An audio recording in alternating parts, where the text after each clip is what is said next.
Good morning, good morning, good morning everybody. Ito nga, dito na kami kumain sa labas. Kasi, ganun po talaga pag-agahan. Sabi ko, tol, dito na tayo mag-agahan sa labas. Kasi, tinatanghali tayo ng gising. 9:30 na kami umalis niyan. Kasi mga bukas dito ng mga kainan, mga bilihan, alas 10 talaga. Ito nga, pupunta na kami sa palengke. Palengkeng may aircon. Lamo. Ayan po yung Lamo. Tatawid kami sa stoplight. Dito walang traffic enforcer dito. Sumusunod sila sa batas. Kasi malaki ang multa dito. 3 pagkakamali mo lang butas ang lisensya mo. Yan yan, 3. Basta 3 siya na yan. Ganito lang kami magkapatid pag weekend. Lalabas lang kami para kumain. Yan lang yung banding namin kaming Saturday. Saka minsan lang kami lumabas. Gagala talaga. Gumagala kami pero hindi naman kami bumibili.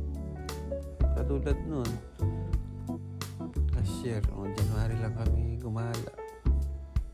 New Year lang. Tapos wala na. Ano na ngayon? February na. Siguro ako labas namin yung gala namin mga March na. Hindi, March siguro May. Kasi 5 days Yasumi yun. Hindi siya ng ano. Yun po. Sana masuportahan yung vlog namin. Nagbabayad na kami.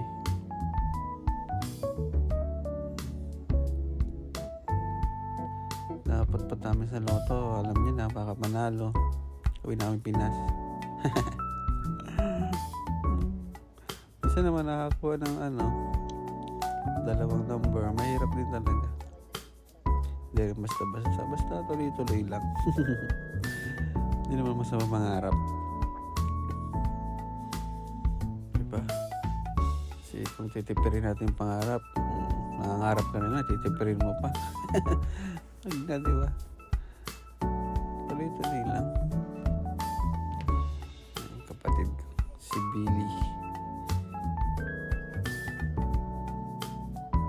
Kayo guys, anong pangarap nyo? Tinanong yung pangarap nila. Ako, simple lang. Simpleng buhay. Yan lang. Ako, babayad na kami. Drama ni kuya niya, no? Pa yung mga number. Ano po siya, ang bola po niya, Monday to 2 lang siya sa isang linggo, Monday to Wednesday siya. Ay, Thursday pala, sorry. Ayun, papawin na kami. Ito kami sa bundok. Paakyat yung apartment namin anong building na yun. Sabi ko, tol, tara, punta ka muna sa bahay kasi baka gusto mo ng longganisa o kaya tocino. Nagpabili kasi ako dun sa senpai namin nung nakaraan. Pasabay naman sa Costco. Yun, malaking yung sale. Parang SNR sa Pinas. Tara tol, gusto mo, ayan. Yung tocino. Ayaw daw niya ng longganisa. Ako din, ayoko rin ng longganisa. Ewan ko kung ba't ko na yun. Hindi talaga ako mahilig. Ayun, kakainin lang namin. Ayan, yung tocino. Sabi ko, tol, ingat ka. Sa kabila kasi siya. Pero itong March, aakit na sila. Kaya malapit na kami. Dito yung apartment ko.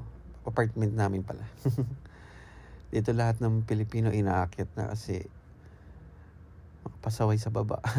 Hindi, i-renovate yung mga dating apartment doon. Guys, supportahan nyo kami. Salamat. Ingat tol, ingat. Ingat din po guys. Salamat. Bye-bye.